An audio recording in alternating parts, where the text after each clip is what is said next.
Sorry sorry, আপনি ঠিক আছেন? আপনি কি বেশি ব্যথা পেয়েছেন? এখানে তো আমার জন্য নরম বিছানা বানানো না, আর নিয়ে রাস্তায় বেরোলে মানুষ মনে করেন না, তাই না?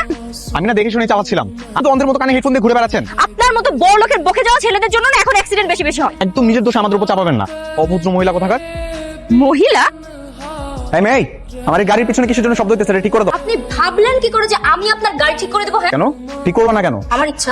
তোমার ইচ্ছা মতো যদি চলে তাহলে তো গ্যারেজ মালিকের লোকসান গুনতে হবে। লোকসান হলে আমার গ্যারেজ মালিকের হবে। আপনার এত মাথা ব্যথা কিসের? আপনি এখান থেকে যাইতে বলছি না, আর নাইলে কিন্তু না হলে কি করবা? হাতের ময়লা সব একদম মাখামাখি হয়ে যাবে। একটা চরমেরা গাল একদম লাল করে ফেলবো। কি করছো তুমি এগুলা? দাঁড়াও দেখতেছি আমি তোমার। আমি 2 মিনিটের মধ্যে চাকরি থেকে বের করতেছি। ম্যানেজার, এই ম্যানেজার, ছোট সাহেব তো সেই মানে কি? এরকম একটা বেদম মেরে গ্যারেজে চাকরি কে দিছে? হ্যাঁ, আপনার বাবা ওরা চাকরি দিছে। ওর দেনা পানো যা আছে বুঝে ধরে বের করে দাও। স্যার আমার ভুল হয়ে গেছে, স্যার আমার মাফ করে দেন। তোমার কোনো মাফ নাই। আর ফারুক সাহেব 5 মিনিটের মধ্যে এখান থেকে বের করে দিবা। বাড়া বদনাম যা। তুমি একটা ভিলেন। না না না না, নতুন মেকানিক নিব। দেখ দেখ, মেকানিক একটা লাগবে, নাহলে হইতেছে না। ইস্যু ফোনটা রাখতো। স্যার কি স্যার? স্যার বিরাট ভুল হয়ে গেছে স্যার, এরকম আমার জীবনেও হবে না। তোমার কোনো মাফ নাই। তুই কানে ধরলাম স্যার। সোজা দাঁড়াও।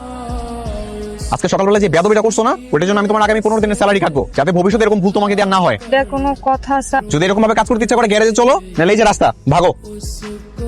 স্যার গত 6 মাসে তো এই ব্যবসা থেকে 1 টাকাও লাভ আসে।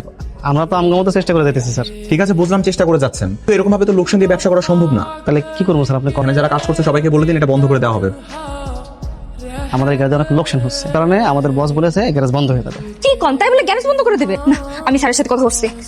স্যার কিছু বলবা? সকালে কত কষ্ট করে আপনার হাত পায়ে ধরে আমি আমার চাকরিটা রক্ষা করছি, আর এখন শুনতেছি আপনি গ্যারেজটাই বন্ধ করে দিবেন। এতগুলো টাকা খরচ করার পরও যদি ব্যবসা থেকে লাভ না হয়, তাহলে কি সেই ব্যবসা কেউ করবে? স্যার আপনি আমাকে কিছুদিন সময় দেন, মানে আমাকে 1 মাস সময় দিবেন প্লিজ স্যার। ঠিক আছে, ধরো আমি তোমাকে 1 মাস সময় দিলাম, তো লাভটা কি? এই যে ধরে নিজের সামনে মেইন রোড, তাই আমরা যদি মেইন রোডে বড় করে একটা ব্যানার লাগাই দেই যে গ্যারেজ আছে, তাহলে কেমন হয়? আইডিয়া খারাপ না। আচ্ছা ঠিক আছে, তাহলে 1 মাস সময় বাড়িয়ে দেখছি।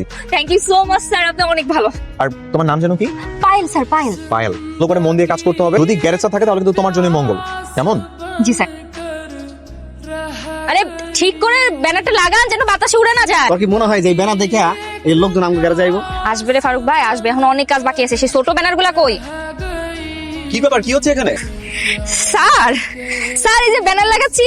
ব্যানার তো লাগানো হয়ে গেল, এছাড়া আর কি কি প্ল্যান রেখেছো? স্যার বাকি প্ল্যান গ্যারেজে যে বলি। আচ্ছা ঠিক আছে, তাহলে একটা কাজ করি, চলো আমরা গ্যারেজের দিকে যাই। এটা চলেন। তো ভাইয়া মানুষ দেখলে দুনিয়ার ঘুরে কারণ ওটাই কাজ করে।